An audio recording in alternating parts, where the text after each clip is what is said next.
نون لیگی وزیر خزانہ کی دور سے باہر ہو گئے ہیں، ساغدار باہر ہو گئے ہیں اور معروف بینکر محمد اورنگزیب کو وفاقی وزیر خزانہ بنانے کا فیصلہ کر لیا گیا ہے۔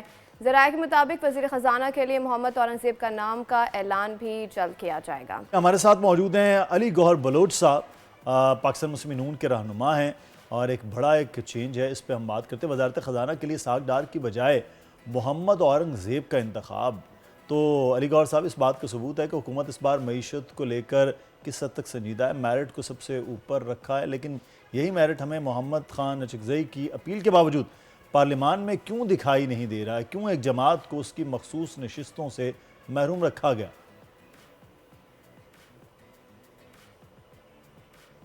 بسم اللہ الرحمن الرحیم۔ دیکھیں، جو لوگ الزامات لگا رہے ہیں وہی لوگ ہیں جنہوں نے کبھی پاکستان کے قانون اور آئین کو مد نظر نہیں رکھا۔ یہ وہ لوگ ہیں جو ملک میں انتشار کی سیاست کرتے ہیں، جو ملک میں لاک ڈاؤنز کی بات کرتے ہیں، جنہوں نے پاکستان کی معیشت کو تباہ کیا ہے، اور یہ ایک دفعہ پھر سے 9 مئی جیسے واقعات کرنے کے بعد اب پھر یہ دوبارہ سے پنپنے کی کوشش کر رہے ہیں اور پاکستان کو پھر اسی خدا نخواستہ نہج پر پہنچانے کی کوشش کر رہے ہیں۔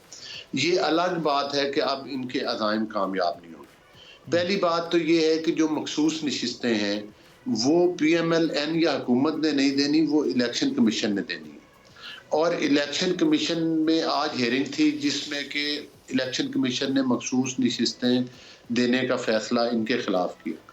جہاں تک میرے نالج میں 2-3 بہت بڑی وجوہات ہیں کہ جس پارٹی میں انہوں نے شمولیت اختیار کی، اس پارٹی نے ایز اے سیاسی پارٹی جنرل الیکشن میں حصہ ہی نہیں لیا۔ اس کا جو سربراہ ہے وہ خود انہوں نے آزاد حیثیت سے الیکشن کانٹیسٹ کیا۔ پھر جو مخصوص نشستوں کی درخواستیں ہیں وہ اس وقت دینی ہوتی ہیں، جنرل الیکشن سے پہلے دینی ہوتی ہیں کہ یہ ہماری خواتین ہیں، اس کی باقاعدہ ایک تاریخ ہوتی ہے اور اس وقت وہ دینی ہوتی ہیں۔ ہاں، انہوں نے ایک پارٹی میں شمولیت اختیار کر لی ہے، لیکن قانونی طور پر ان کو وہ سیٹس نہیں مل سکتی کیونکہ اس پارٹی نے ایز اے پارٹی الیکشن میں حصہ ہی نہیں لیا ہے۔ اور دوسری بات یہ ہے کہ وہ درخواستیں جو دینی ہوتی ہیں ہر پولیٹیکل پارٹی نے الیکشن سے پہلے دینی ہوتی ہیں۔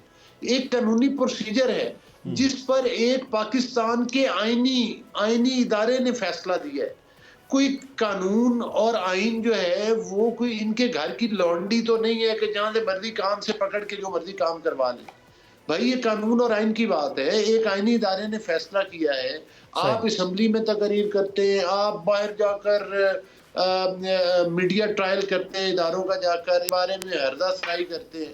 آپ الیکشن کمیشن نے آپ کے خلاف فیصلہ دیا، آپ اگلے نیکسٹ فورم پہ چلے جائیں، عدالتیں پڑھی ہیں، ہائی کورٹس پڑھے ہیں۔ اچھا، شہباز شریف کے ابتدائی بیانات میں ایک بیان یہ بھی تھا کہ زیادتیات پر بات ہوگی تو بات بہت دور تک جائے گی۔ سر، کیا آپ نہیں سمجھتے کہ عام پاکستانی اب بہت تھک گیا ان سب تمام تر تنقیدوں سے؟ آپ نے بالکل بجا فرمایا ہے۔ دیکھیں، ہم نے تو ہمیشہ جس وقت 2018 میں انہوں نے آر ٹی ایس سسٹم کے ذریعے الیکشنز کو چوری کیا اور پاکستان کے اوپر مسلط ہوئے، پنجاب میں خاص طور پر پی ایم ایل این جو تھی وہ واحد اکثریتی جماعت تھی اس وقت کی بھی اسمبلی میں، اور آپ کو پتہ ہے کہ ہماری اکثریت کو اقلیت میں بدلا گیا، اور پھر جو انہوں نے پاکستان کے اوپر مسلط ہو کر جو پاکستان کے معاشی اور سیاسی حالات کیے وہ کسی سے ڈھکے چھپے ہوئے نہیں ہیں۔ لیکن میں سمجھتا ہوں کہ اب جو ہے اب بھی یہ اسی روش پر ہے۔ آپ دیکھیں کہ وہ اصل میں جو میرا خیال ہے بات کی تھی اچکزئی صاحب نے کی تھی اور کوئی اخلاقیات سے ہٹ کے ذاتیات پہ بات کی تھی۔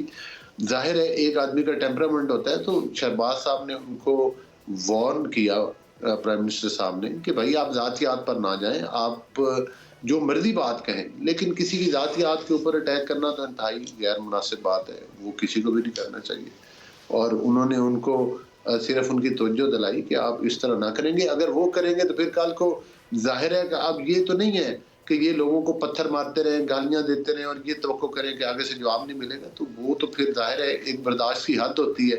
اگر یہ ریڈ لائن کراس کریں گے تو پھر ظاہر ہے کہ ان کو کچھ سننی تو پڑیں گی. اور پہلے بھی ان کو ٹالریٹ کر کر کے پاکستان کا کافی نقصان ہو چکا ہے. اب ان کی ساتھ ساتھ تربیت کرنی اور تربیت کے لیے ضروری ہے. اچھا علی گوہر بلوچ صاحب، وزیر خزانہ تو اب چینج ہو رہے ہیں، لیکن پیپلز پارٹی سے وزارت خزانہ کے حوالے سے اختلافات کیا تھے؟ خیال ہے میرے علم میں نہیں ہے. اگر کوئی پارٹی کی لیڈرشپس نے کوئی اس ٹاپک پہ کوئی آپس میں گفتگو کی ہے یا ڈسکس کیا تو میری نظر سے تو ایسی کوئی خبر نہیں گزری. اور دوسری بات یہ ہے، دیکھیں جو بھی جہاں پر جس کا مینڈیٹ ہو، جہاں پر جس کی مطلب ہے کہ وہ ڈیسائیڈ کرنا ہو جس پارٹی نے، اب اگر ہماری پارٹی نے وزارت خزانہ ان کے پاس ہے اور یا کوئی بھی وزارتیں ان کے پاس ہے، پہلی بات تو یہ کہ پیپلز پارٹی نے ابھی تک وزارتیں لینے سے انکار کیا. اتحاد کا وہ حصہ ہیں حکومتی، لیکن انہوں نے وزارتیں، انہوں نے پریزیڈنٹ شپ لی ہے، انہوں نے سینٹ کی شاید چیئرمین شپ مانگی ہے، اس پہ ہوئی ہے بات، اور دیگر اس طرح کی انہوں نے سیٹیں جو ہیں وہ لی ہیں. اور اگر کابینہ پرائم منسٹر صاحب بنا رہے ہیں تو یہ تو پھر ان کا اختیار ہے، قانونی، آئینی اور اخلاقی تینوں لحاظ سے، کہ وہ جس آدمی کو مناسب سمجھے اس کو وہ پورٹ فولیو دے سکتے ہیں. اس میں میرا خیال ہے اگر پیپلز پارٹی نے بقول آپ کے اگر کوئی اعتراض کیا بھی ہے تو میرا خیال ہے یہ مناسب نہیں. ہاں البتہ وہ اگر وزارتیں لیں اور وزارتیں لیتے ہوئے وہ جس طرح سے لیڈرشپ کی آپس میں بات چیت ہوتی ہے، وہاں پر ہمیں فلاں پورٹ فولیو ہمارے وزراء کو دیا جائے، وہ تو بات ٹھیک ہے کہ وہ اپنا مطالبہ کر سکتے ہیں پورٹ فولیوز کے بارے میں. لیکن جب وہ کابینہ کا حصہ ہی نہیں بن رہے تو جو ہماری پارٹی کا وزیر بنے گا. اچھا سر، پنجاب کی سیاست میں پھر ہلچل دیکھ رہے ہیں. سنا ہے کہ پنجاب کابینہ آئندہ 2 روز میں حلف اٹھائے گی اور رانا ثناء اللہ کو مشیر قانون بنائے جانے کا امکان ہے. ایسا ہے تو کیا انہیں وزیر قانون کے اختیارات بھی مل جائیں گے؟ دیکھیں گزارش یہ ہے کہ رانا ثناء اللہ صاحب ہوں یا پارٹی کا کوئی بھی کارکن ہو، رانا صاحب ہماری پارٹی کے سرکردہ لوگوں میں آتے ہیں اور پارٹی کے لیے ان کی بڑی خدمات ہیں، اور پارٹی کے لیے انہوں نے بڑی قید و بند کی نہ صرف صحبتیں برداشت کی بلکہ سیاسی مخالفین کے جو ہے وہ تشدد برداشت کیے، اور ان کی جو سیاسی جدوجہد ہے وہ ہمیشہ پارٹی جو ہے اس کو قدر کی نظر سے سراہتی ہے. ان کا ایک خاص مقام ہے پارٹی کے اندر. تو اس لحاظ سے بہرحال رانا صاحب کا میں خود سن رہا تھا ایک دن ایک پروگرام میں، وہ کہہ رہے تھے کہ پارٹی لیڈرشپ ان کو جو بھی ذمہ داری دے گے وہ نبھائیں گے انشاءاللہ تعالی. یہ اب لیڈرشپ پہ ڈیپینڈ کرتا ہے کہ وہ رانا صاحب کی خدمات کہاں حاصل کرتے ہیں، جو کہ رانا صاحب کا بہت وسیع تجربہ ہے سیاست میں، ایڈمنسٹریشن میں اور ان معاملات میں. اور یقینی طور پر آپ کی بات سے تو میں اتفاق کرتا ہوں کہ ان کو ذمہ داری دی جائے گی، لیکن کہاں دی جائے گی اس کا شاید لیڈرشپ نے کوئی فیصلہ کیا ہو، لیکن ابھی کوئی نوٹیفیکیشن سامنے نہیں آیا. میرا خیال ہے جیسے ہی کابینہ بنے گی. علی گوہر بلوچ صاحب، سابقہ دور حکومت میں تحریک انصاف کی حکومت گرانے میں سب سے اہم کردار ایم کیو ایم پاکستان کے دوست کر رہے تھے، لیکن اب تک وہ اداس کیوں ہے؟ ایسا تو نہیں کہ مصطفیٰ کمال کی جو آڈیو لیک ہوئی جس میں مبینہ طور پر یہ تاثر درست دیا گیا کہ ایم کیو ایم پاکستان کا مینڈیٹ 100% جعلی تھا، ایسا تو نہیں کہ نواز لیگ بھی یہی سمجھتی ہے؟ یعنی جس کو عوام نے ووٹ نہیں دیا ان کے لیے 4 اہم وزارتیں، یہ تو مہنگا سودا ہے؟ نہیں، اس طرح سے باتیں نہیں ہوتی، نہ ہی کوئی سودے بازی ہوتی ہے. اصل صورتحال یہ ہے کہ جس طرح سے آپ کو پتہ ہے کہ پیپلز پارٹی جو ہے وہ اتحاد، حکومتی اتحاد میں تو شامل ہے. ظاہر ہے زرداری صاحب پریزیڈنٹ کا الیکشن کانٹیسٹ کر رہے ہیں، ہم تمام سیاسی پارٹی جو اس اتحاد میں شامل ہیں ان کو ووٹ دے رہے، تو اس کا مطلب پریزیڈنٹ کا بھی آئینی عہدہ ضرور ہے، لیکن ظاہر ہے کہ یہ ایک بہت مطلب ہے کہ بڑا عہدہ ہے، اور اس میں پی ایم ایل این کا اپنا کوئی امیدوار کھڑا نہ کرنا اور تقریباً غیر مشروط ان کی سپورٹ کرنا، یا کل کو کوئی دیگر ان کے ساتھ لیڈرشپ کی کمٹمنٹس ہیں جس میں سینٹ ہے یا کوئی اور چیزیں، تو میں سمجھتا ہوں کہ وہ مطلب ہے کہ اس میں پارٹیز آپس میں ایک دوسرے کے ساتھ ان چیزوں پر اتفاق رائے پیدا کرتی رہتی ہیں، اور کوئی میرا خیال ہے کہ آپ جھگڑا تو نہیں کہہ سکتے لیکن آرگو ضرور ہو سکتے ہیں. ظاہر ہے جب لیڈر بیٹھتے ہیں اور دونوں پارٹیز کی طرف سے آپ کو پتہ ہے کمیٹیاں بنائی گئی ہیں، تو انہوں نے مل کے چیزیں ڈیسائیڈ کی ہیں.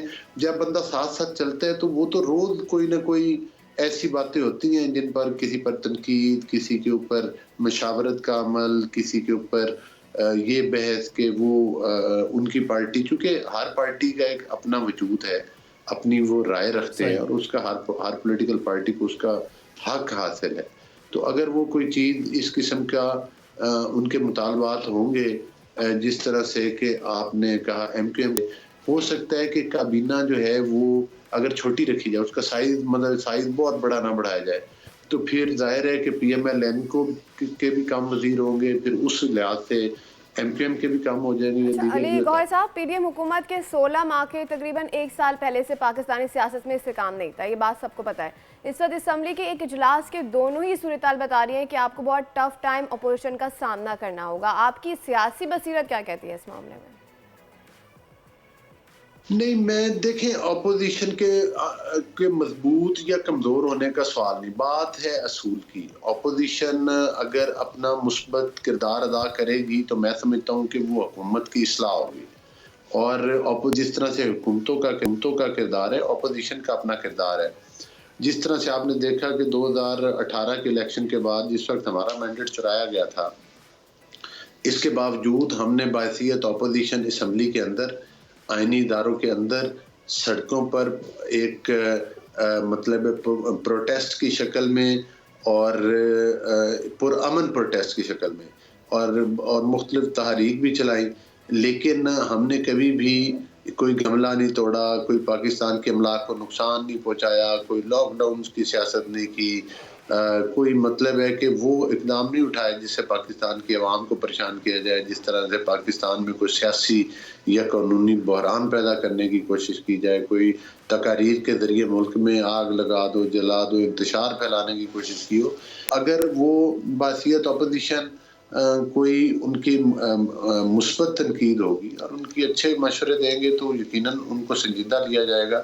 لیکن ہم سمجھتے ہیں کہ جس طرح سے 18 سے لے کر 24 تک. علی گوہر بلوچ صاحب، مولانا فضل الرحمان آپ کے اتحادی بھی رہے ہیں، لیکن اب خدا نخواستہ مولانا فضل الرحمان کی جانب سے کوئی بڑا احتجاج تو نہیں دیکھ رہے ہیں، کیونکہ جمعیت علماء اسلام بہرحال حکومت کا حصہ اس وقت تک تو نہیں ہے.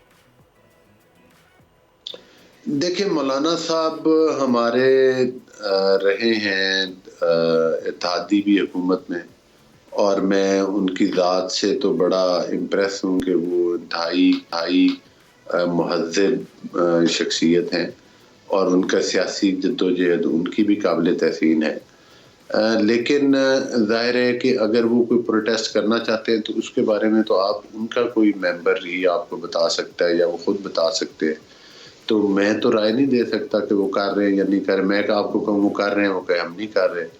تو میرا خیال ہے مناسب ہے کہ یہ سوال ان کی کسی پارٹی کے بندے سے آپ کریں. ہاں، مولانا صاحب پر امن احتجاج کریں، وہ ان کا حق ہے. ہم ان سے توقع بھی کرتے ہیں اگر وہ کوئی تحریک یا احتجاج کریں گے تو وہ پر امن ہی کریں گے. سابقہ جو ان کی روایات ہیں ان کی پارٹی کی، وہ اسی طرح سے. صحیح، بہت شکریہ.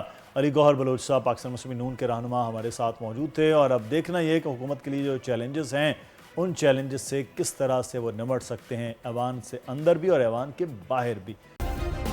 سبسکرائب کریں اور بیل دبائیں تاکہ کوئی خبر رہ نہ جائے.